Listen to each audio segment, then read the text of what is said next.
Ry malagasy namako maneran-tany, indrindra ianareo any Tanindrazana, Madagasikara.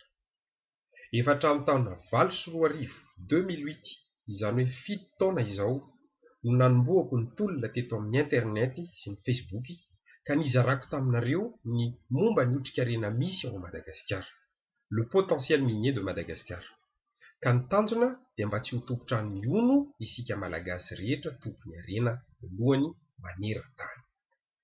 Makasitraka ireo rehetra nahatoky sy nino ka nanome tanana tamin'izany adidy fampahafantarana ny malagasy isaparitra ny harena izany aho. Izy tompo andriananahary ane amaly ny fanohanana vitanareo.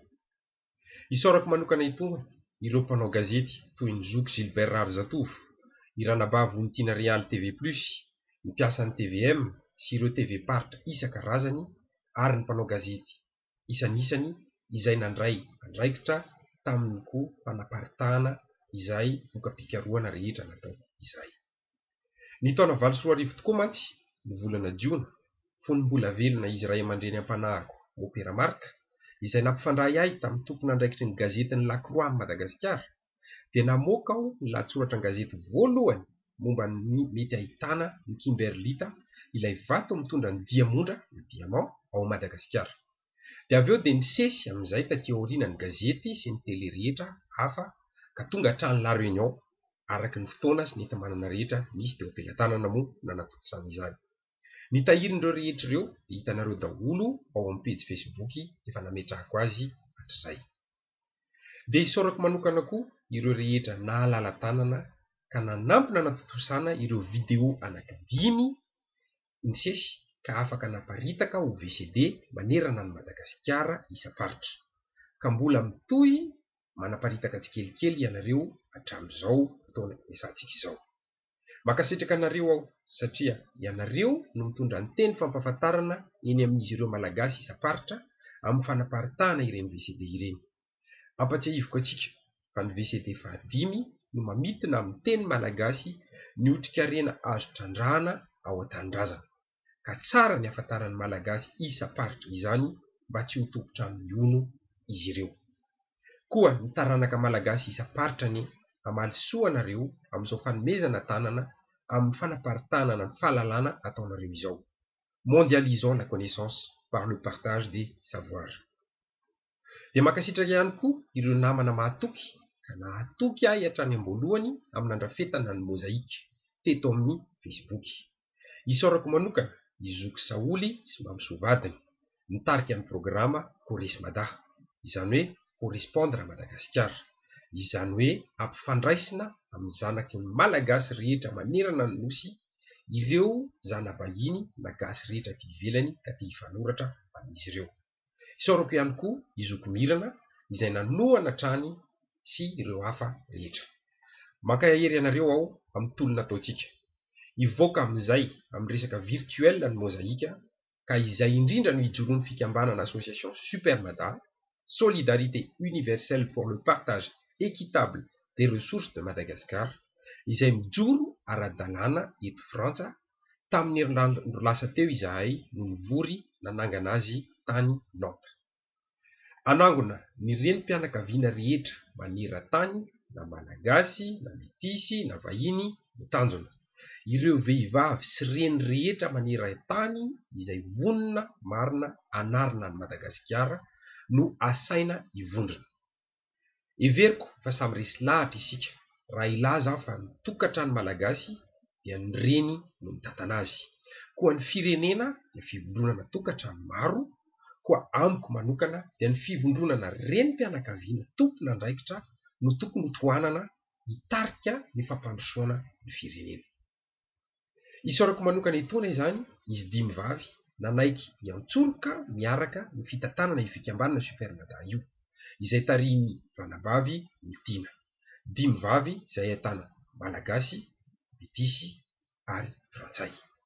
Ary ny filamatra dia tsy miova, on ne peut pas tout faire, on ne peut être que complémentaire. Mariko etona fa io teny io tsy izaho velivelo no namorona azy fa araka le lazaiko tetsy ambony dia itopoko lahy Opera Marka Ranaivosan no napita io teny io tamiko sy niangavy ny ampitako azy amin'ny rehetra dia izao izy tonga lasa teny filamatra hoentitsika amin'ny tolona ataontsika izao. Dia tsy vitan'ny fizarana fahalalana ihany anefa izany no natao hatrizay fa efa ho 4 taona koa izao izay nandrafetako ny programa GEMS Mada, Geomatic Engineering and Mining Services in Madagascar. Izany hoe niezaka nanazava tamin'ny tompona andraikitra isam-barina tonga misy ao Madagasikara aho momba io programa io. Sahiko eto na ohatra izao ny milaza amintsika fa na ny filoham-pirenena aza efa manana dika mitovy amin'io business plan io, efa nisy olona nampitaiko an'ilay dossier dia efa nampita azy manokana amin'ny filoham-pirenena malagasy. Izany hoe fanazavana ny antsipriany amin'io projet GEMS Mada io izany ilay business plan, ka misy boky kely misy eo amin'ny 20 pejy mahery eo izy io. Dia maro koa taminareo namako no efa nomeko azy io satria nilaza daholo ianareo rehetra fa afaka ny anampy nahita olona afaka hiara-iasa. Koa efa nampitaiko taminareo rehetra nefa fa raha iritsika marina ny anatanteraka ny programa GEMS Mada dia mila 40 andro alohan'ny ilatsahan'ny orana io programa io avant la saison de pluie vao afaka tanterahana, satria mila hitetezana ny faritra rehetra manerana ny nosy izy io ahafantarana hoe inona avy miotrika rena misy isa-paritra. Ka everiko fa efa fohy dia fohy sisa ny andro ahafahana manatanteraka azy amin'izao fiandohan'ny volana septambra izao ho amin'ity taona 2014 ity. Ka raha veriko fitinina ny GEMS Mada dia fantatsika rehetra fa mpamboly sy mpiompy ny malagasy rehetra isa-paritra ao Madagasikara. 50 taona nefa izao dia iaraha mahita ny fahatrany firenena satria tsotra ny antony tsy manana ny enti-manana hamatsiana ny fanatsarana ny fambolena sy ny fiompiana ataony ny valala-be mandry malagasy isa-paritra. Ny GEMS Mada izany dia programana rafitra mba ho lasa mpitrandraka ara-dalàna daholo koa ireo malagasy rehetra mpamboly sy mpiompy manerana ny nosy tsy ankanavaka. Ka ao anatin'ny enim-bolana monja raha ny kajy nataoko izany dia ny volana Mai ka hatramin'ny volana Oktobra, ny fotoana ny asara fiandrasan'ny malagasy vokatra, dia mitrandraka sy ahita vokatra amin'ny fitrandrahana ireo valala-be mandry isa-paritra anatanterahana ny atrikasa GEMS Mada. Ka ny tombontsoa azon'izy ireo avy amin'io fitrandrahana io izany no vola tonga dia hoentiny hanatsarany ny famboleny sy ny fiompiana ataony amin'ny taona ho avy. Amin'ny fomba ahoana ho iary isika ny hanao tanterahana izany? Valiny fomba tsotra, ho ampiany GEMS Mada ireo valala-be mandry ireo hamantatra ny toerana misy miotrika rena tokony hotrandrahana isa-paritra. Manana olona afaka anao izany isika malagasy tompoko amin'ny tenako. Avy eo ampiany GEMS Mada ihany izy ireo hitady ny olona ho partenaire ara-bola satria marina tokoa fa mila vola. Ka eo ilay lazaiko foana hoe ho 700 isan-jato farafahakeliny ny azy malagasy valala-be mandry. Mbola manana olona vonona anao izany hatrany isika, izay no hijoroan'ilay fikambanana Super Mada manohy ny mozaika niresahako teo ambony. Ary mbola anampy ny valala-be mandry koa ny GEMS Mada amin'ny fikarohana lalam-barotra maneran-tany nivarotany ny vokatra. Efa nivonona tamin'izany koa ny GEMS Mada satria efa hatramin'ny taona 2024 lazaiko izay efa niketrehako an'io programa io. Koa everiko ho anareo maro manoratra tamiko, averiko ho anareo maro nanoratra tamiko dia fantaro fa tiatsika marina ny anatotosa io projet ito. Raha toa ka resy lahatra marina isika amin'ny foto-kevitra tariko fanomezana minina ho an'ny malagasy valala-be mandry isa-paritra, dia mila asehontsika izao tontolo izao ny fivondronana mba hahafahantsika miroso, satria ny asa vady-drano hoy ny taolo tsy vita raha tsy fanakonana, ary ny azo tokana tsy mbahala. Ny an'ny fomba tokana izany ahafahana miroso dia ny fampisehoana eo amason'izao tontolo izao fa ny fivondronana tokoa, afaka mivondrona tokoa isika malagasy fa tsy hanao resaka CMP message privé torapo fotsiny eto amin'ny Facebook. Koa vonona amin'izany ve isika?